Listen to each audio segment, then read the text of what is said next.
The next item on the agenda is Hawaii Island Veterans Memorial Incorporated. The subject property is located in the Hilo district. It's located just north of Kavili Street, a little bit west of Kino'ole Street. Change of zone ordinance number 726 was adopted in 2007 by the county council, and they did that for the purpose of developing a 6,200 square foot veteran center, a 15,000 square foot multi-purpose community center, and about 96 to 110 independent living apartment units for senior affordable housing with preference given to veterans and spouses of veterans. The applicant has found another development entity, and they can explain more about that to you, but there's basically two major components of developing the property. One is the affordable housing, and one is the Veteran Center community-based outpatient clinic. So this is the applicant's site plan. It shows their overall development plan. Just for orientation, Kapiolani Street is on the left side of the slide. You have Ululani Street on the north side, and then Kavili Street on the bottom of the slide. So the driveway entrance that already exists that they did construct is located in this location here. This will serve as the primary access to the future Veterans Center outpatient clinic, which will be located on the east side of the property.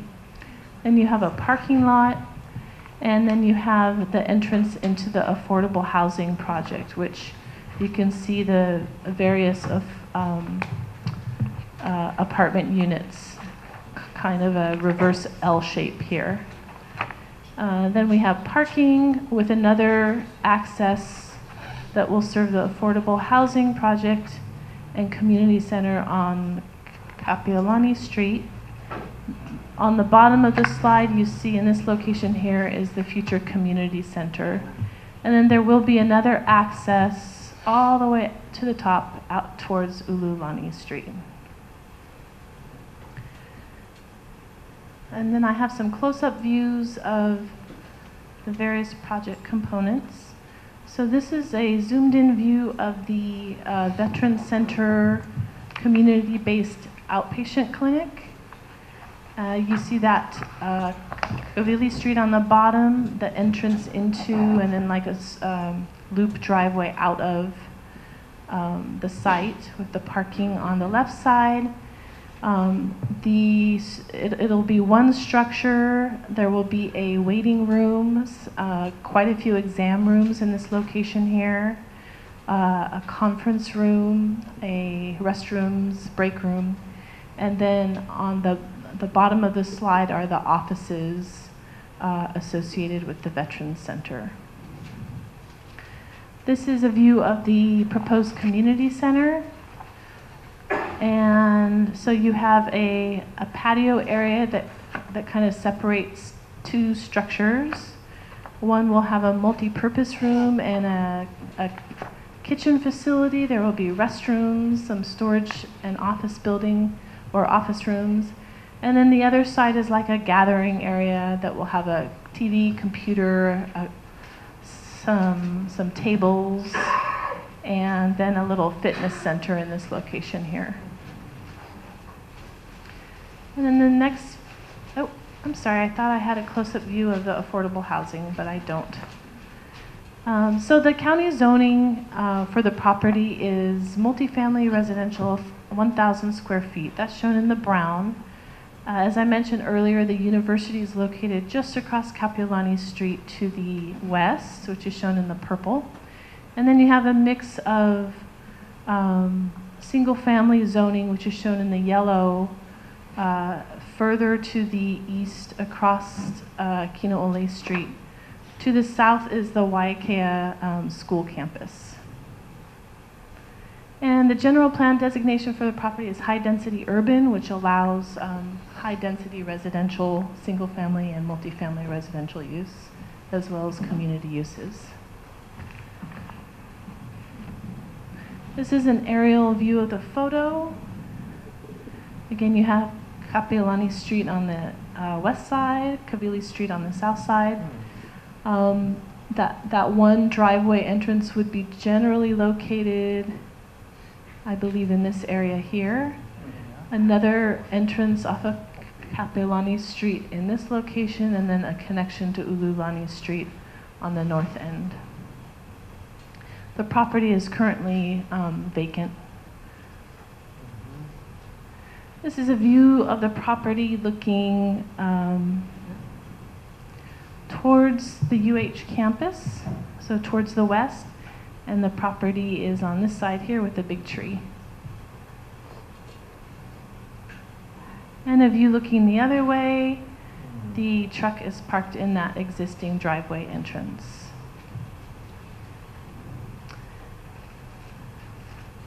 This is a view of Kapiolani Street, so the university would be just off the slide here, and then the subject property is located on the left side. The planning director is recommending a favorable recommendation for the time extension request, and an unfavorable recommendation to amend condition B and F. And I'll explain that briefly. We have to ensure that water is available to support that zoning change. And that requires that the applicant secure water commitments from water supply. We've received a letter from water supply saying that because commitments haven't been secured for the affordable housing project, that there's no guarantee that water can be made available until they secure those commitments. My name is Yukie Ohashi. I'm a planning consultant to the applicant. I worked on the project in 2006, 2007, at the very start, along with Lieutenant Colonel Bob Williams here, and we secured the permits at that time. Since that time, I've seen HIVM work diligently towards securing a partner to develop the housing component. And so Ms. Marianne Gushikin is here from EAH. She will be speaking about the housing component. With regard to the recommendations, so we have read and discussed the recommendations of the planning director. And yes, we appreciate the extension to 10 years. Then with regard to the other two conditions, I'd just like to explain that initially when HIVM came in with this project, they held the lease for all three parcels. The parcel that the CVC, CBOC, or the Combined Veteran Center and the community-based outpatient clinic is to be built on, as well as the Ululani Street extension, which is going to be used just for access, and also the third parcel, the larger parcel, where housing is going to be held. So HIVM held the lease for all three parcels. Since acquiring a housing development partner, the leases have been changed. So yes, the water commitment was paid for the CVC, CBOC properties.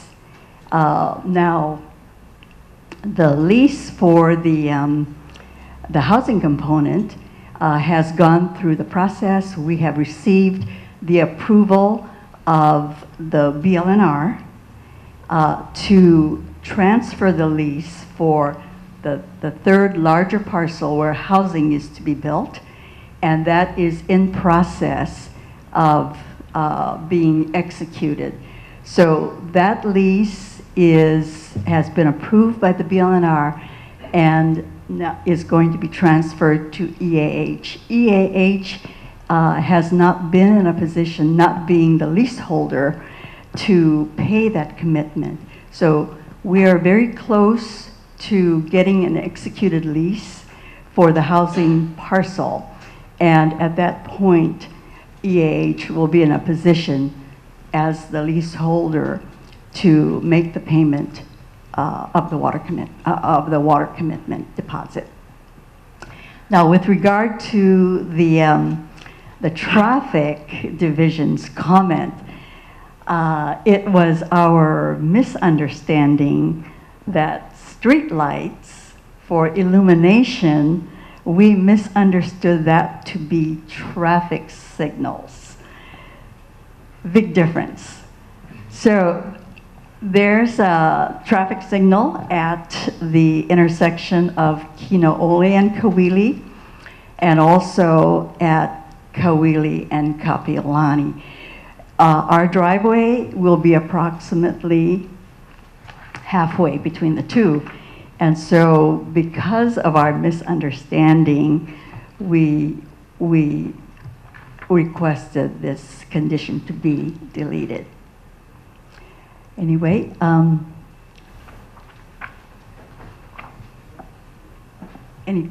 shall I? Well, we withdraw that, yes. Chairman Clark, members of the Planning Commission, staff, Corp Council, members of the public. Thank you, Bob Williams is my name. I've been his project manager for this for 10, 12 years. Long time in the pipeline coming, and hallelujah, it's there. Just to clarify one thing, we're talking about a total parcel here that includes 5.6 acres, or the upper TMK, which extends all the way back to the tail end of Uolani Street, and also where there's a water source back there. That's all earmarked for housing for EAH Development, our partner. The other sandwiched little strip parcels, a 60-foot wide roadway easement, which is actually a county property that we added to our lease once we got the executive orders for the upper parcel, and then the lower parcel, which at the time was about 0.9 acres.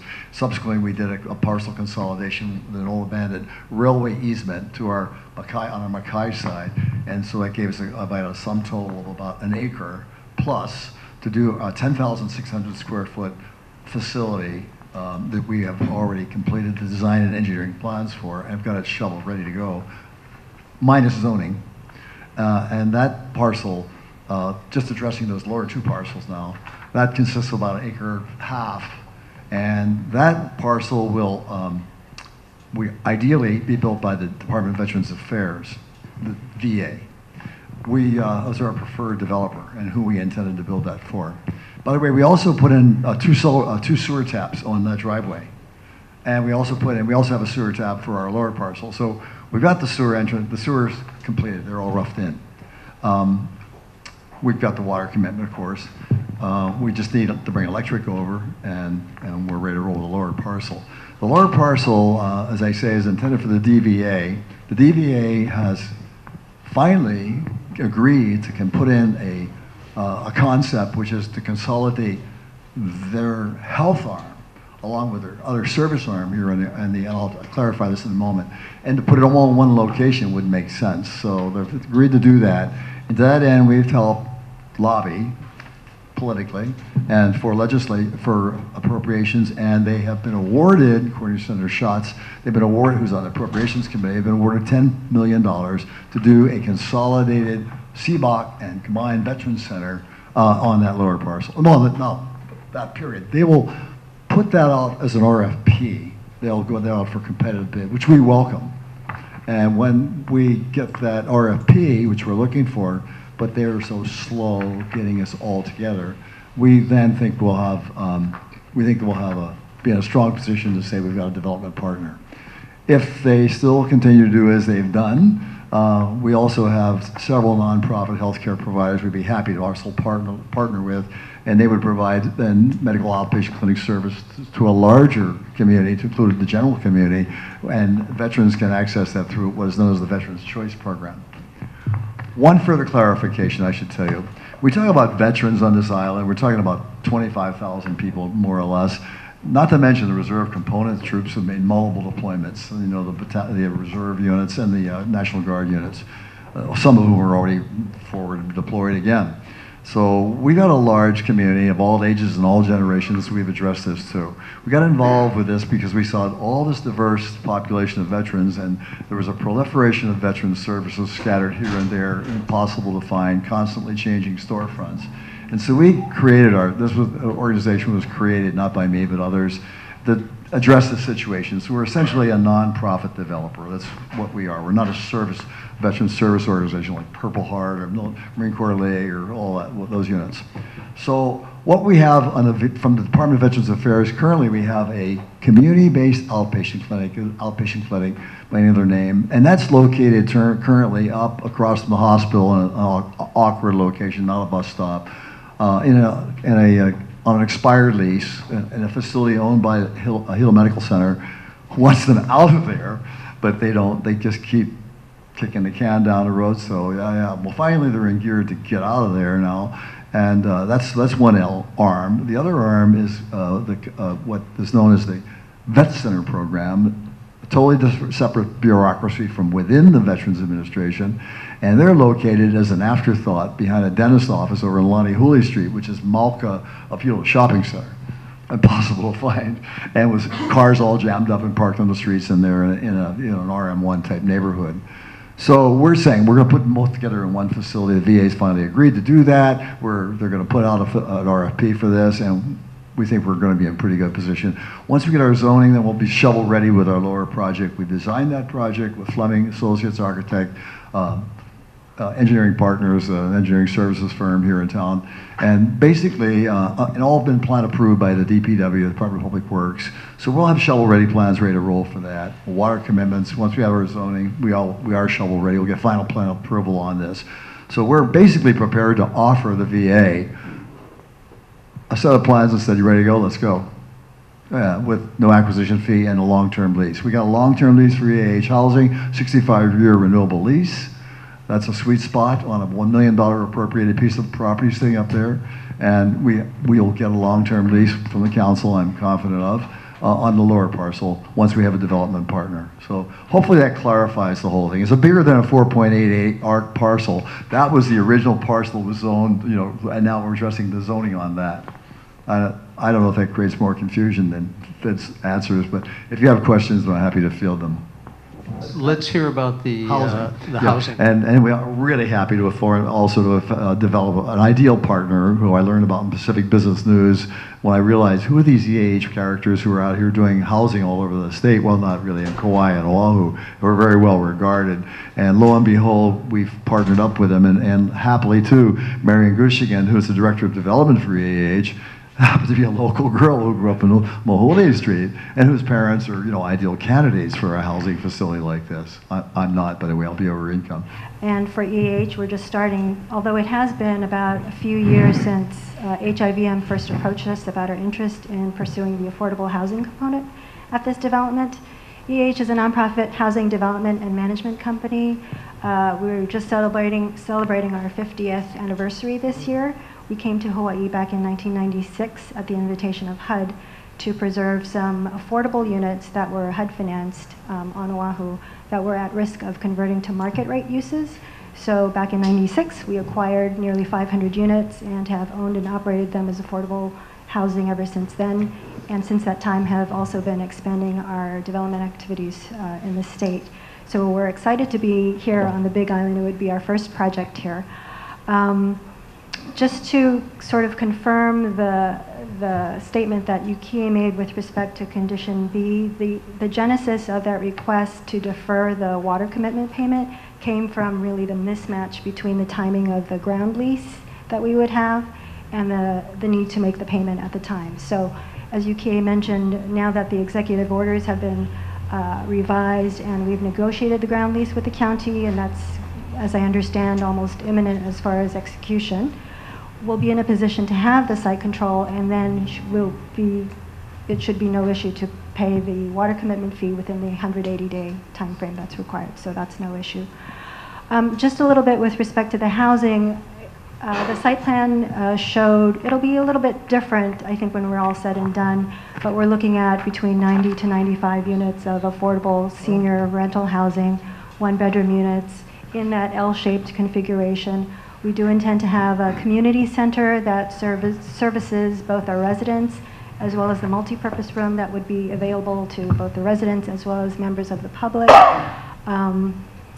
We would have clusters of buildings throughout the site with open space throughout that so tenants can traverse the site from the bottom to the top. The entryways that were shown we're staying consistent with, so there'll be the main entry that we share with HIVM's group at Kawili Street. It's a right-in, right-out turn that we're planning. There would also be another entry at the Kapilani Street side, kind of at the top of the parcel that we own, or lease, and then also on the Ululani Street extension side. So we're still in the final stages of refining that site plan, and then, as I understand it, we'll be back in front of you for a final plan review at the appropriate time. The rental housing that we're intending to develop, of course, would be affordable to households at 60% or below, but we also, because of HIVM's involvement, are making about 10% of the units available to a higher income bracket, so 80%, and that was specifically to target veterans who might be on 100% disability payment, so that would actually kick them over the 60% limits. So we've now incorporated a small component of the project to serve folks at that 80% AMI band. And we'd be happy to answer any questions you might have. Are you actually now then withdrawing your request to amend conditions B and F? Okay. So, I understand about the water, but what about the lighting? Are you going to put in the lights, or isn't that a condition? As we understand that the condition is that Public Works would review, or traffic would review it at the time that the construction plans are submitted. So we're willing to. Okay, I see what you mean. And we have two construction plans, theirs and also the Veterans Center. And so, yeah, that entranceway on Kawili would be one critical one for sure, but probably all entranceways. And they would probably need entrance illumination, whether that's some overhead, curb lights, low impact curb lights. Okay. To be determined. I understand. Yeah. Thank you. Mr. Chair, I have a question. For the affordable housing, and we were talking about lease, what is, how long more in order for you guys to secure the lease? Secondly is, are you guys planning to do the construction phase, all at once, as far as the affordable housing, the Veterans Center? Staggered, I would imagine. It all depends on financing, as you know. So Marion can speak to financing for the housing. I can speak to financing for the Veterans Center. Right, and as far as for the lease, I know you guys are talking about securing the lease. How long more? Because water is an issue, yeah. No water, no building. The Corp Council, the county was shut yesterday, so I have a call into Joe Kamelamela and all saying, where are the documents that are for Mayor Kim to sign? And presumably those documents went from the DLNR, BLNR. They went to the Corp Council, who was the action agency for the county, and then who just prepares the letter perfect, format, so then the mayor signs that. The mayor's poised to sign this. They're here in the county somewhere. We can't locate the documents, frankly. That's for EAH's lease. We have our lease. Yes, HIVM's lease document is in your papers there. So, and then there's also a draft of the EAH or HKI lease. Now that is, I believe the language is the same. This is the lease that went to BLNR and is en route back to the county for execution by the mayor. So, and the housing lease is now a 65-year lease. Renewable. Thank you. A 65-year renewable, and the lease, approved lease by the BLNR is here in the county, in the county administration somewhere. We're not sure. After this meeting is over, I'll go to the Corp Council. In fact, Malia, can you do that for us? Can you check on that? Because I do believe, I've called Ron Kim and I've called Joe Kamelamela and said, hey, you seen the BLNR lease documents? Where are they? They're here. The land agent from DLNR says, no, they're here. They're at the county. We just can't find them. okay. So based on my understanding of the testimony, the transfer of the lease is imminent. Yes. And regardless of that, they're withdrawing their application for an amendment to condition B.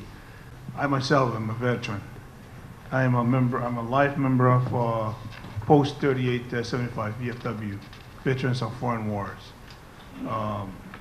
And I use the service of CBOC and the Vet Center. And I know it's frustrating. It is very frustrating when you go there. And in a vet center, there's no parking. Really, you know that you go in one way and you come out the other way, and you go in and there's only a handful of parking and so many veterans that they need to utilize. Same as up there at CBOC. You go up to CBOC across from the hospital, and a lot of times you go up there and there's not enough parking, and then you have a lot of disabled veterans. They got to go park across the street and try to cross the Waianui, coming across to go to CBOC. And every time I look at it, I thought it was very disgrace. You know, from the point of you know, Hawaii taking care of their veterans,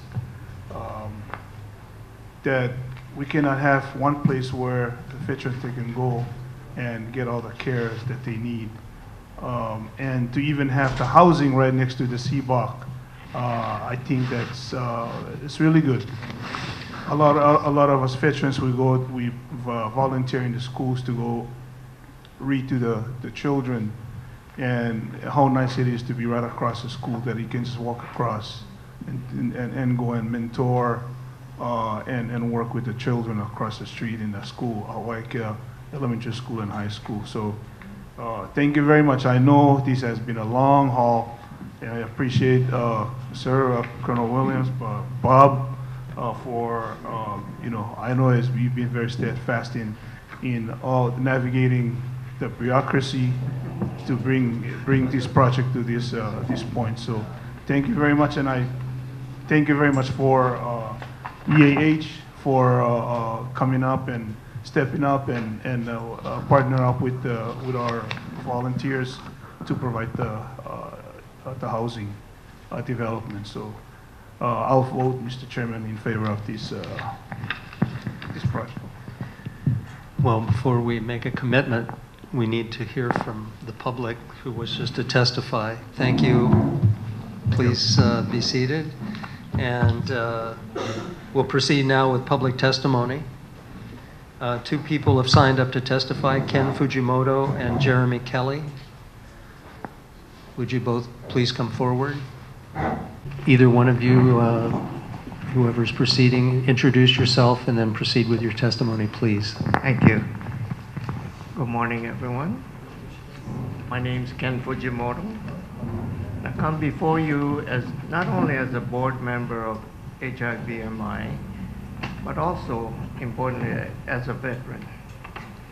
I served in the U.S. Army from 1963 to 1966. I fought in the Vietnam War as a helicopter crew chief. In 1964, I was wounded transporting South Vietnamese troops into battle. And because of my injury, I rely heavily on the community-based outpatient clinic, or CBOC. And I look at it this way: as the county has done with the ADRC, I'd like to see a similar situation for the veterans, where we can have a one-stop shop.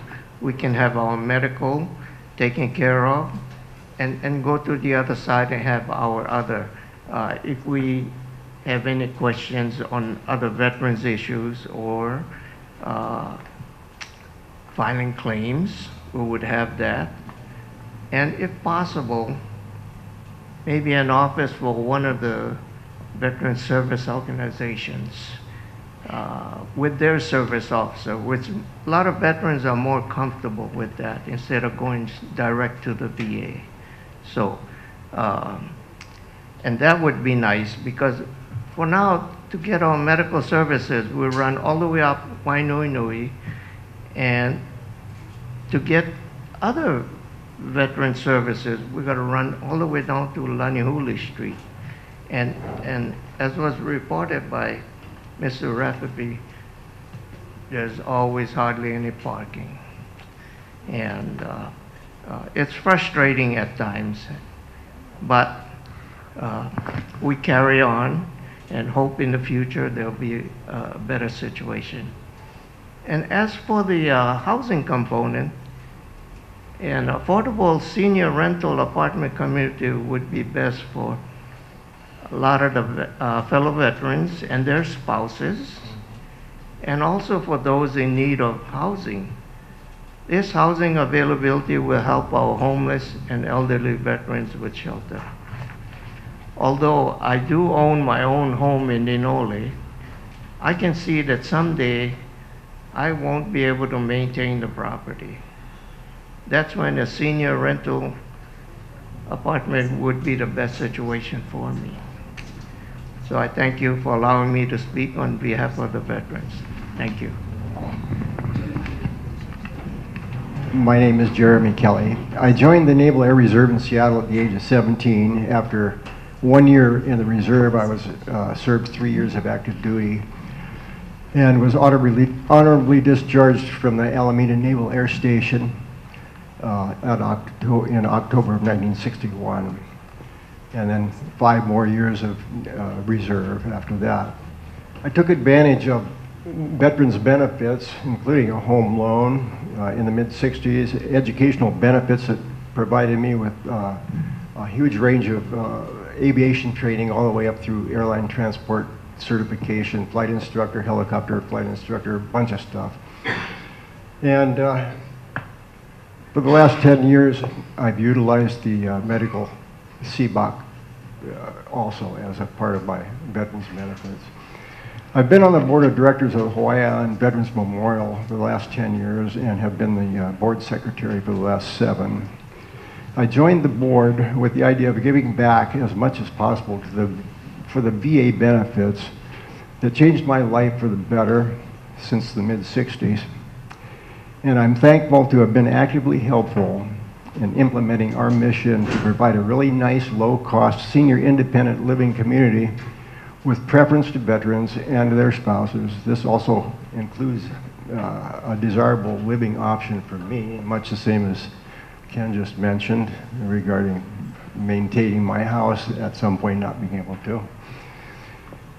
We've made great progress with our 1.5 acre shovel-ready site in providing complete architectural engineering plans for a new community-based outpatient clinic and combined veteran center on our lot here in Hilo. The successful outcome of our mission will benefit any of our Big Island veterans and provide options for veterans from other islands as well. I appreciate being part of this effort to provide better and more easily accessible services for Hawaii Island veterans. Thank you. Are there any questions from the commission for Mr. Fujimoto or Mr. Kelly? If not, thank you. Are there any other members of the audience that wish to testify on this matter? If not, I'll ask for a motion to close public testimony. I move to close public testimony, Mr. Chairman. Second. It's been moved and seconded that public testimony be closed. All those in favor? Aye. Opposed? Public testimony is closed. Is there a motion for action on this matter? Mr. Chairman, I'm going to make the motion. I move that a favorable recommendation be forwarded to the County Council on the request to amend change of zone ordinance number 0726 based on the Planning Director's recommendation, findings, and proposed amended conditions which shall be adopted.